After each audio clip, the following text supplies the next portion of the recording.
অনেকগুলো মোটামুটি টাকা পেয়েছেন। তো তারা যদি শুধু সেভিংস অ্যাকাউন্টে এই টাকাটা রেখে দেয়, তাহলে তারা এককালীন 1, 3 এবং 5 বছর মেয়াদি এই টাকাটা তুলনামূলক অন্যান্য অনেক ব্যাংকের চেয়ে এটা কিন্তু আমাদের সঞ্চয় পদ্ধতি থেকে একটু বেশি হতে পারে।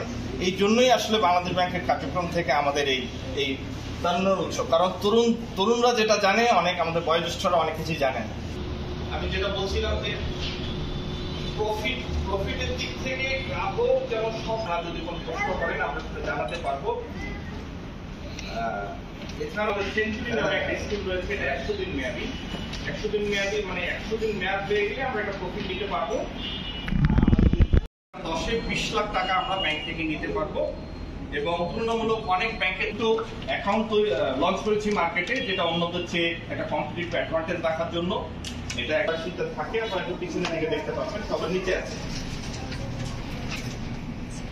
কারেন্ট অ্যাকাউন্টের ব্যবসা মানে ব্যবসায়ী যে স্যার আসছে জানে, রেগুলার রাখা রাখছে, একদিন যদি টাকা বড় অ্যামাউন্ট চলে আসে শুধু লেনদেন করার কারণে। আমরা কি বুঝতে পেরেছি নাকি? আমাদের মূল উদ্দেশ্য, তাই না? এই অনুষ্ঠানটার জন্য আমাদের তারুণ্যের উৎসব। আমাদের বয়োজ্যেষ্ঠ যারা আছেন, আমাদের সিনিয়র বা সহকর্মী যারা আছেন, আমাদের শিক্ষকবৃন্দ, এরা তো অবশ্যই ব্যাংকে যান, তারা এটা সম্পর্কে অবগত।